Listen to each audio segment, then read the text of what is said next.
Daily page Ulhasnagar, हमारी खबरें हमारी पहचान। देखिए, कुमार इलानी का जो स्टेटमेंट आ रहा है वो एक खौफ दिखाई दे रहा है मुझे उनकी शक्ल पे, और मैं खुश हूँ उस खौफ से।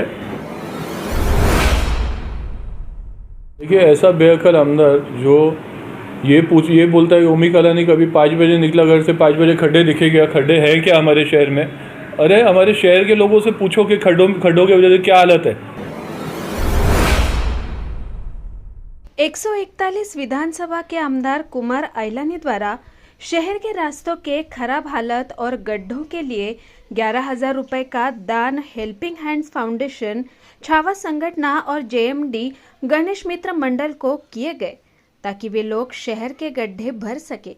इस पर टीओ की पार्टी के प्रमुख ओमी कलानी ने क्या कहा, आइए सुनते हैं। से देखिए 3 नंबर रोटी आता है, उस रास्ते की हालत बहुत खराब है। गणपति बाबा के विराजमान करने में सिर्फ लेकिन बाकी है, कारपोरेशन से होगा नहीं। कमिश्नर साहब नए हैं, रास्ते के फंड्स जो है, मैं कुछ बोलना नहीं चाहता मैं पॉलिटिक्स में। मैं सिर्फ ये विनती करता हूँ, मैं निकला हूँ शहर के व्यापारियों से और राजनेताओं से, सब पार्टी के पास जा रहा हूँ, मुझे डोनेशन दीजिए, वो भी सीधा जीपे कीजिए मटेरियल सप्लायर को। आप 1 गोनी सीमेंट देंगे तो भी चलेगा, 20 गोनी सीमेंट देंगे तो भी चलेगा। ये रास्ता हम लोग हेल्पिंग हैंड्स कैश ना जीपे हेल्प को डोनेशन दीजिए। गणपति बाबा के आने नंबर मटेरियल सप्लायर हुई। चलो, मैं यही बोलना चाहूँगा हमारे शहर के लोगों को कि हमारे पास एक बेअक्ल आमदार है जिसे अकल नाम की कोई चीज़ नहीं है, और प्रोटोकॉल एज एन आमदार उनका है। उनको ये डोनेशन नहीं करके उनको ये आश्वासन देना चाहिए था कि भाई 1-2 दिन में जितना जल्दी हो सके मैं शहर का खड्डा भरवा दूंगा। और मुझे ये तक जानकारी मिली, उन्होंने कमिश्नर साहब को फ़ोन किया, उन्होंने फ़ोन उठाया नहीं। ऐसे आमदार जो लायक नहीं है हमारे शहर के लिए, ऐसा बेअक्ल आमदार, और वो खुद होके 11,000 का डोनेशन दे रहा है, ये बहुत सुनने में बहुत अजीब लग रहा है और गलत है ये। भाई, ये कई दिनों से बार बार सोशल मीडिया पर वायरल किया जा रहा है कि हम करोड़ों का फंड शहर के लिए लाए हैं, तो करोड़ों का फंड लाने के बाद भी इस तरह मंडलों को खड्डे भरने के लिए 11,000 देना कितनी तरह उचित है? देखो, करोड़ों का फंड तो आया है ना। मैंने मेरे पिछले इंटरव्यू में भी यही बोला कि करोड़ों का फंड आया है, बट हमारे शहर के गड्ढे नहीं भर के कुमार रिसोर्ट रीडेवलप किया जा रहा है। और मेरा हमारे इस बेअक्ल आमदार को ये रिक्वेस्ट है, निवेदन है आम पब्लिक की तरफ से कि गणेश उत्सव चालू हो गए। चालिया साहब में तो आप कुछ कर नहीं पाए, अभी गणेश उत्सव चालू हुआ है। एटलीस्ट हमारा पूरे महाराष्ट्र भर में, पूरे देश भर में जो ये त्यौहार मनाया जाता है, कम से कम वो एक अच्छे तरीके से हम मनाएं हमारे शहर में। भाई, कई बार कलानी परिवार को अभी तक आमदार कुमार आइलानी ने आरोप किए गए हैं कि कलानी परिवार से और बंगले से ही क्राइम को बढ़ावा दिया गया है, क्राइम यहाँ से बढ़ता है। क्या रहेंगे इस पर? देखिए, क्राइम करके ये 20 साल हुआ है।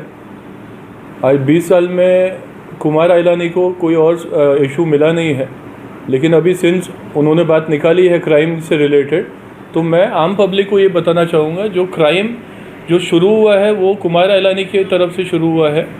हमारे शहर में गोपाल राजवानी नाम से जो व्यक्ति थे, कुमार आइलानी एकदम उनके करीबी थे, उनके साथ उठना बैठना होता था। उसके अलावा 1989 में मेरे दादाजी दुनीचंद कलानी का मर्डर कराया गया, जिसमें एक आरोपी कुमार आइलानी भी है। उसका केस आज तक भी सुप्रीम कोर्ट में पेंडिंग है, उसका मैं अभी आपको प्रूफ देता हूँ। तो जो क्राइम है 89 में वो कुमार आइलानी की तरफ से चालू किया गया है। बाकी के जो वो बोलते हैं मर्डर्स हुए, ये हुआ वो हुआ, तो वो सब उसके बाद की बातें हैं। तो पहले वो खुद अपने ये शर्ट के अंदर झाँके, उसके बाद बात करें।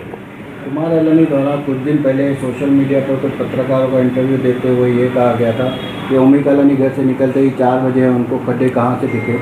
आज कुछ संगठनों द्वारा उनसे उन खड्डों को भरने के लिए ही 11,000 रुपये दान किए गए। क्या कहना चाहेंगे? देखिए, ऐसा बेअक्ल आमदार जो ये बोलता है कि ओमी कलानी कभी 5 बजे निकला घर से, 5 बजे खड्डे दिखे क्या? खड्डे हैं क्या हमारे शहर में? अरे हमारे शहर के लोगों से पूछो कि खड्डों की वजह से क्या हालत है। तुम बैठ के तुम्हारा पॉलिटिकल ये स्टेटमेंट दे रहे हो। मैं आज खुद 2,000 करोड़ का मालिक हूँ और खुद का मेरा बनाया हुआ पूरा ये एम्पायर है। तो ये क्या मेरे घर बैठ के सोने से एम्पायर पूरा खड़ा होएगा? प्रोटोकॉल तुम्हारा है, तुमको पब्लिक ने आमदार चुन के दिया है, ना ही कि मुझे। हाँ, जिस वक्त मुझे चुन कर देंगे और अगर उसके बाद भी मैं अगर लोगों का काम नहीं करूँ तो तुम बोलो और तो लोग मानेंगे। आज के टाइम पे मेरा कोई प्रोटोकॉल नहीं है, प्रोटोकॉल तुम्हारा है, तुम आमदार हो, जवाबदारी तुम्हारी है। तो एलिगेशन नहीं करके डेवलपमेंट के ऊपर बात करो।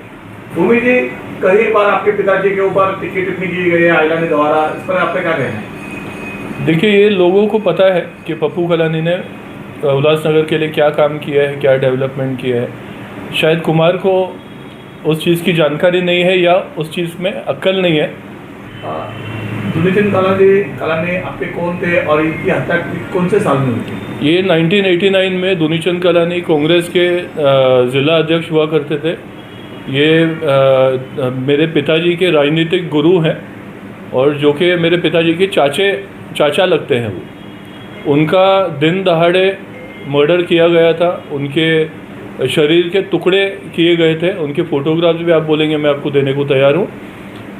उस मर्डर केस में कुमार आइलानी का भी नाम इन्वॉल्व था और आज तक वो मर्डर केस का कुमार आइलानी के ऊपर सुप्रीम कोर्ट में याचिका दर्ज है, जिसका मैं आपको अभी जीता जागता एग्जाम्पल दे रहा हूँ। कुछ दिन पहले कुमार आइलानी द्वारा चुनाव के चलते ये कहा गया था कि मेरे सामने कोई भी उम्मीदवार होना चाहिए तो वो साफ छवि का होना चाहिए, जैसे मैं हूँ, मेरे ऊपर एक भी एनसी नहीं है। देखिए, कुमार आइलानी का जो स्टेटमेंट आ रहा है वो एक खौफ दिखाई दे रहा है मुझे उनकी शक्ल पे, और मैं खुश हूँ उस खौफ से।